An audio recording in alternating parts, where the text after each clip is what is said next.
Welcome. My name is Ben, and I'm starting a new series on YouTube. In the next couple of months, basically, I'm going to stream the development of my game. Well, I'm a game designer student at Abertay University in Scotland, and currently I'm in my final year working on my honors project.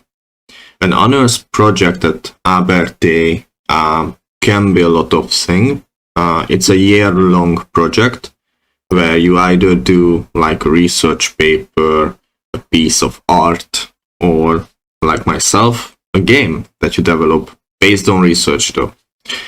My game is an HD 2D hack and slash inspired by Devil May Cry, and the research behind it is around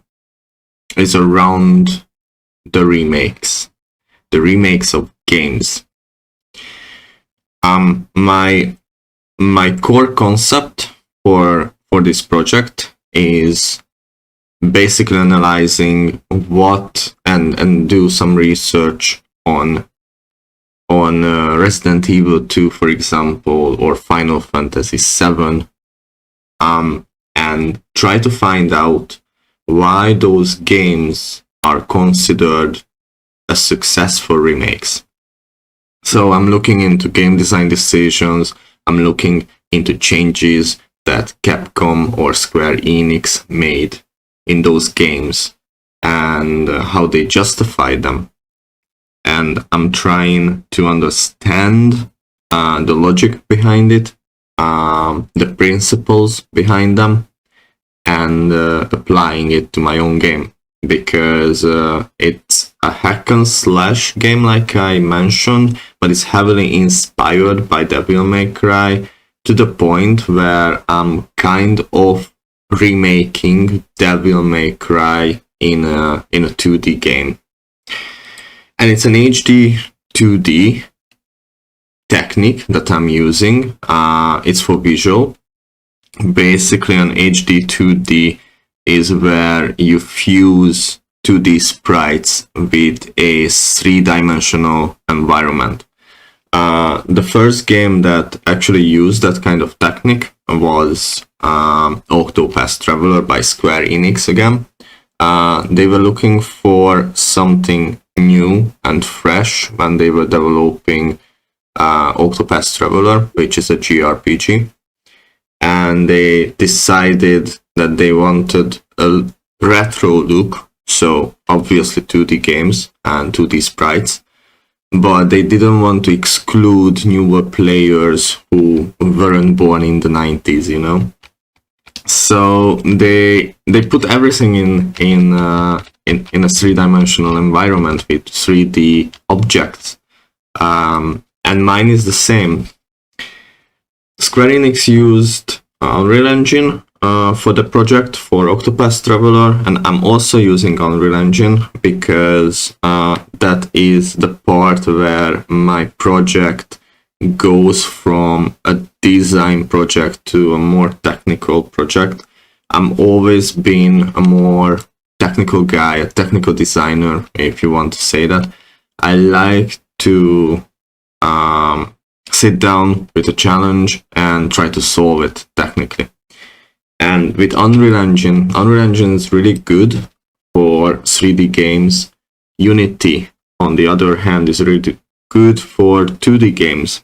But if I'm aiming for visual fidelity and quality, I really needed to do things in Unreal Engine, especially lighting, and Octopath Traveler is one of those games which visually appealing as well. So I decided to go to Unreal Engine, try to solve this problem. I was watching many GDC talks, Unreal Fest talks, where the developers actually gave like a panel on how they faced the kind of challenges they were facing with Unreal Engine, because Unreal Engine is not really good for 2D games, and in these devlogs you will see why.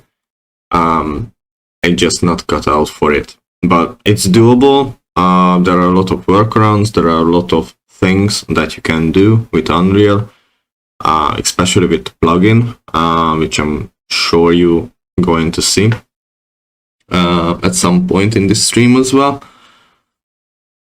But yeah. The honors project, like I said, it's a year-long project. In the first part of it, basically the first term, was all about pre-production and pitching the idea of your game.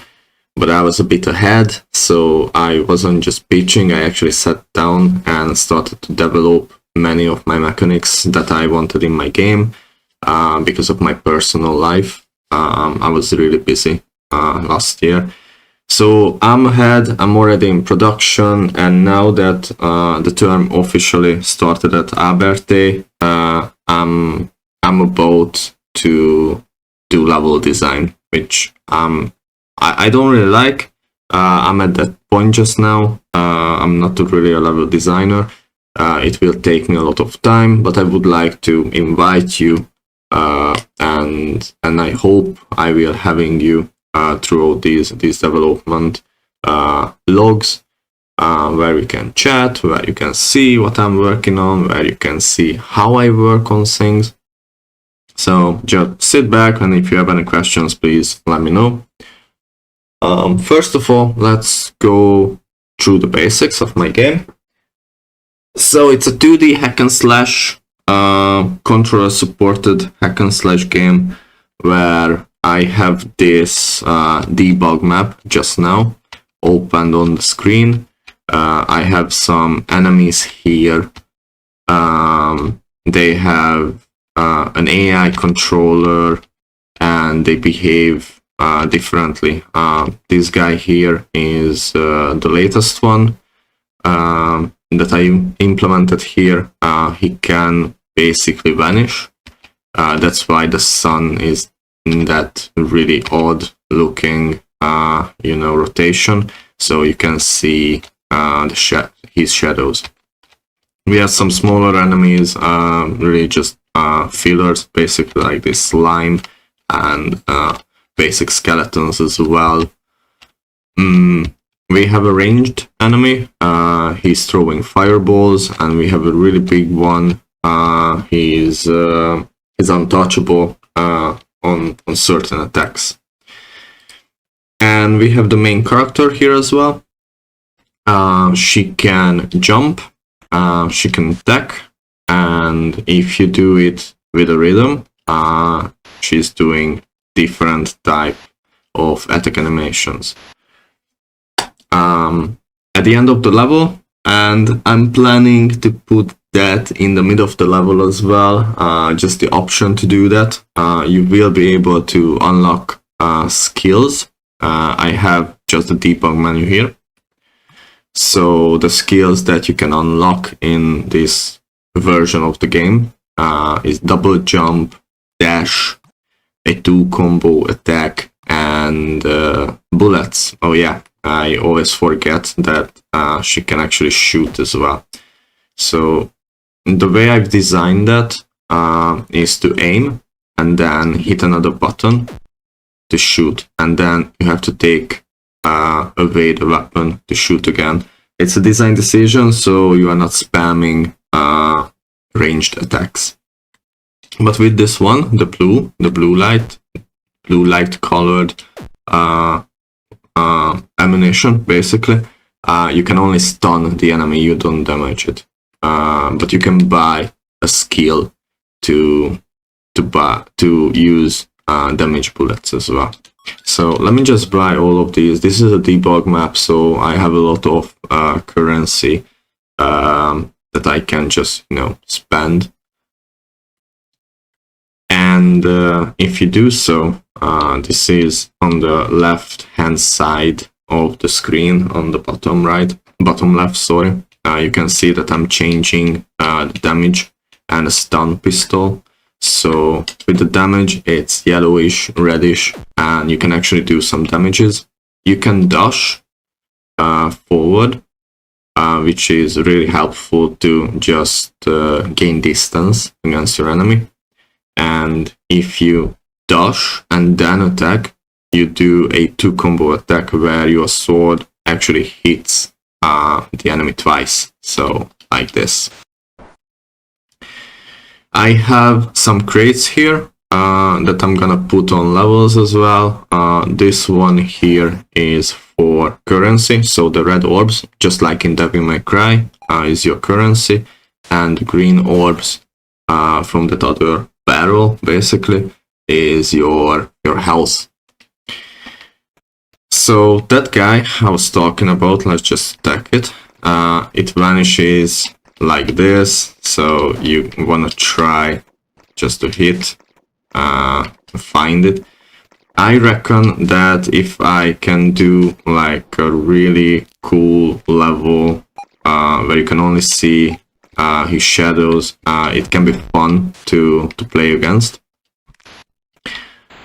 And what you could see from this left hand side upper corner, just next to the health bar, there are some words coming up when you hit an enemy. So cool, you can do bravo, and you can do amazing. Basically it's the same thing as you could do in Devil May Cry as well. Styles. By the end of the level, it calculates how many C's, B's and A's you had throughout the level, and then just give you like an average style by the end of the level, and you gain some extra red orbs. The big guy, just the big guy left. Alright, so he can attack, he has 2 types of attacks. This is the third one, and when he's doing this overhead attack, you can't actually hit him. Let me try just to showcase that now. You hear the laughing, that indicates that he's not just taking any damage.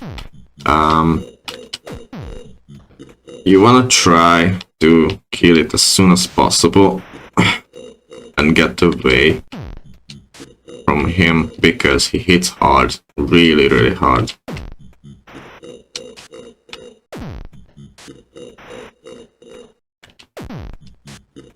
Cool.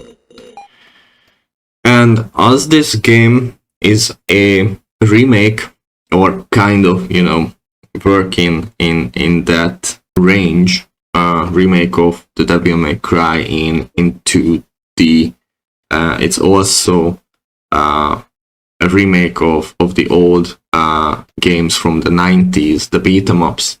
And if you ever played a game from the 90s or early 2000, you know that in those games sometimes the camera locks down to the screen, and you can't move out from that space left and right at all up until the point when you defeated all the enemies. And I implemented that as well, that game mechanics. So I have the triggers here. So now the camera locked down, it doesn't follow the player anymore, and you can't get out, not on the right and not on the left either. And it spawned a new enemy. You have to kill the enemy like this. And now it has some delays at the moment because I haven't finished the implementation of it. But I think I'm gonna just put some music there or some text on the screen, something like that. But basically when you pick up this bigger orb, which gives you more of the red orbs, it suddenly switches back to the player follow camera, and you can freely move from the space out. So yeah, that's where I am game mechanics wise at the moment. And basically I've that's all I wanted to put into the game. Now I am at a stage where I need to think about levels and some sort of stories. I'm a sole developer, so obviously the art assets like characters, props, even levels, those are from asset packs and assets other people created.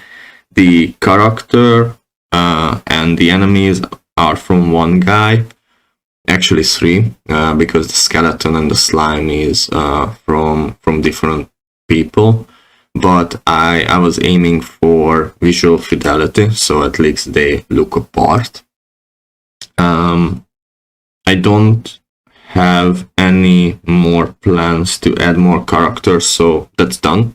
I have some other props as well from the guy who did the characters. I mean the player character and the cultist enemies. He did like an environment, a 2D environment, and I can use some of the props from that pack as well. Let me just show you quickly those ones. Yeah, I have like a house. I have like a stand. I might be able to use this stand mid-game to buy those skills. Maybe, I'm not sure yet.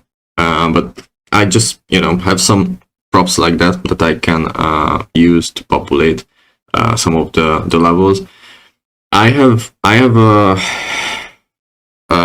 I wouldn't say problem or struggle, but definitely I was so much harder for me to find levels, 3D environment. I mean 3D environment for my game. Right now, I think I'm going to use the fantasy bundle.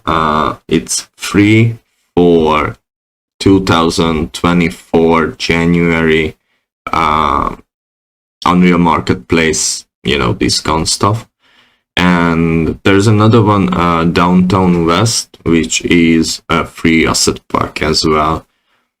And I'm gonna start from what I believe is going to be my prologue level for the game. Let me just quickly show.